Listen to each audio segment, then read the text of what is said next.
দুপুরবেলা যদি প্রথম ভাতে এইরকম একটা ভেন্ডি রেসিপি থাকে, তাহলে আমি কথা দিচ্ছি এক থালা ভাত তোমরা অনায়াসে খেতে পারবে। চলো এটা কীভাবে বানাই তোমাদের সাথে সেটাই আজ শেয়ার করবো। ভেন্ডি নিয়ে নিলাম। ভেন্ডিগুলোকে ধুয়ে পরিষ্কার করে নিয়েছি। তারপরে এগুলোকে কি করব? বেটে নেব। তো দেখে মনে হচ্ছে এটা বেটে নিচ্ছি। কেটে নেব সুন্দরভাবে এরকম ছোট্ট ছোট্ট করে আমি ভেন্ডিগুলোকে কেটে নেব। কেটে নেব সব ভেন্ডিগুলোকে কেটেই নেব এরকম ছোট্ট ছোট্ট করে, কারণ এইরকমভাবে ছোট্ট ছোট্ট করে ভেন্ডিগুলো কাটলে এর ভিতরে সুন্দরভাবে যে ভেন্ডির মশলাটা আমি বানাবো সেটা মানে এর মধ্যে ঢুকে যাবে, তার জন্য ছোট ছোট করে কাটা। তোমরা যদি চাও কেউ কেউ সরু করে লম্বা লম্বা করেও কাটতে পারো। বেশ কিছুটা টমেটো নিয়েছি, এখানে দুটো টমেটো আছে। একটা টমেটো আমি এখানে ব্যবহার করব, আর একটা টমেটো আমি মাছের ঝাল বানিয়েছিলাম তাতে ব্যবহার করেছি। তো চলো এই আড়াইকে দুটো ডিম, এই দুটো ডিম কিন্তু অবশ্যই এই ভেন্ডিতে ব্যবহার হবে, তাতে এই ভেন্ডির স্বাদ কি হবে? ভালো হবে। কেমন আজকে খেলি? ভালো, খুব ভালো। তারপর কড়াইতে তেল দিয়ে দিলাম, তারপর ভেন্ডিগুলোকে দিয়ে নেবার পর এর মধ্যে একটু লবণ দিয়ে নেব। তারপর এগুলোকে খুব সুন্দরভাবে ভাজবো। যতক্ষণ পর্যন্ত ভাজবো, যতক্ষণ না এই ভেন্ডির এই যে লালাগুলো কাটে ততক্ষণ পর্যন্ত ভেজে নেব। খুব বেশি কড়া করে তো ভাজার প্রয়োজন নেই, কারণ ভেন্ডিটা প্রথমবার এইভাবে ভেজে নিয়েছি, আর একবার ভাজা হবে তার জন্য। পুরো রেসিপিটা দেখলে তোমরা বুঝতেই পারবে এটা কিভাবে রান্না করেছি। এই রেসিপিটা অবশ্যই আমি মানে অন্য জায়গা থেকে দেখে রান্নাটা করছি, তবে হ্যাঁ এটা আমার মতো করে আমি বানাবো। আমি ওখান থেকে কিছু টিপস ব্যবহার করেছি, ব্যাস এইটুকুই। তো চলো এরপর আমি ভেন্ডিটা তুলে নিয়ে আবার তেল দিয়ে দিলাম। হ্যাঁ, তেল দিয়ে নেওয়ার পর এটাকে তেলটা গরম হওয়ার অপেক্ষা করব। তারপর তেলটা গরম যখন হয়ে যাবে তখন এর মধ্যে কি দেব? ফোড়ন দেব। কিসের ফোড়ন দেব? শুকনো লঙ্কা আর জিরে। শুকনো লঙ্কা জিরেটা ফোড়নটা দিয়ে নেবার পর এটাকে ভাজা হওয়ার অপেক্ষা করব।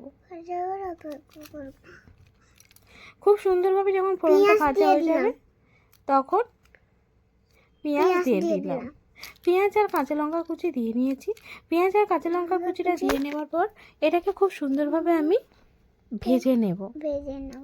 পেঁয়াজটা যখন একটু নরম হয়ে আসবে সেই সময় আমি রসুন দিয়ে দেবো কিছুটা পেস্ট। রসুনের পেস্টটা এই পেঁয়াজের সাথে মিশিয়ে নেব। তারপরে আদার পেস্ট দিয়ে দিলাম। আদার পেস্টটাও এই পেঁয়াজের সাথে বেশ ভালো মতো মিশিয়ে নেব। এটাকে মিশিয়ে নেওয়ার পর এটাকে বেশ কিছুক্ষণ হতে দেবো। পেঁয়াজ আর রসুনের মানে রসুন আর আদার কাঁচা গন্ধটা যখন চলে যাবে সেই সময় এর মধ্যে আমি যে কেটে রাখা টমেটোটা ছিল সেটা দিয়ে নেব।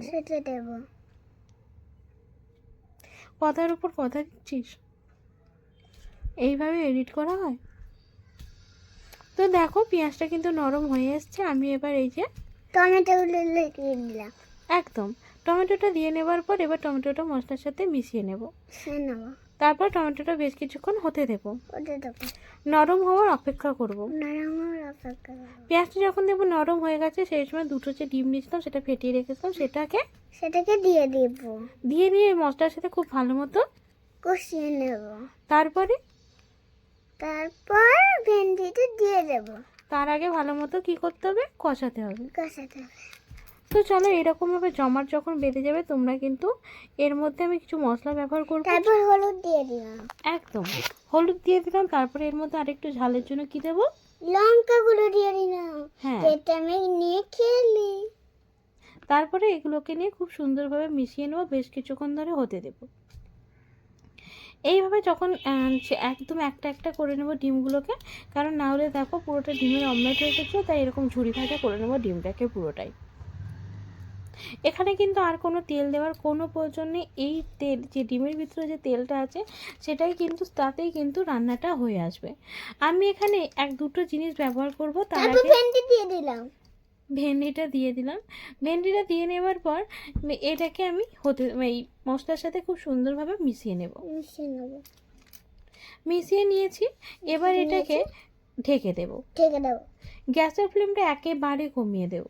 যদি গ্যাসের ফ্লেমটা না কমাও তাহলে কিন্তু এই রান্নার টেস্টটা পুরোটাই মানে কি বলবো খারাপ হয়ে যাবে। তাই হ্যাঁ। অবশ্যই এই রান্নাটা টেস্টটা আনার জন্য গ্যাসের ফ্লেমটা কমিয়ে দেবে।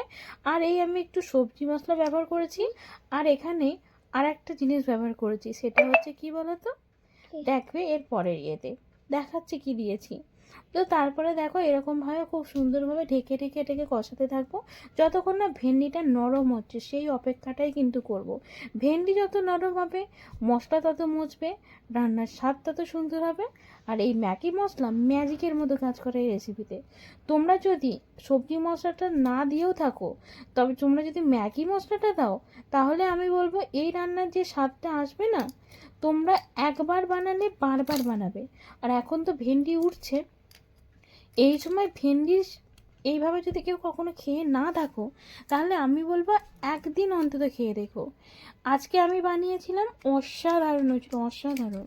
মানে প্রথম পাতে এটা অসাধারণ লাগবে খেতে। তারপরে আমি ভেন্ডিটা চেক করে নিচ্ছি সিদ্ধ হয়েছে কিনা, বেশ কিছুক্ষণ ভেন্ডিটাকে চেক করে নেব এইভাবেই। দিয়ে দেখো এরকমভাবে ঝুড়ো ঝুড়ো করে যখন পুরো ভেজে নেব, যখন দেখবো খুব সুন্দরভাবে ভেন্ডি আর পেঁয়াজ ও ডিম থেকে তেল ছেড়ে এসছে, ভেন্ডিটা এরকম মজে গেছে পুরো, আর তখন আমি এইভাবে ডিমের সাথে ভেন্ডিটাকে ভেঙে ভেঙে দেবো, যাতে ভেন্ডির ভিতরে পুরো মশলাটা ঢুকে যায় আর এর টেস্টটা অসাধারণ হয়।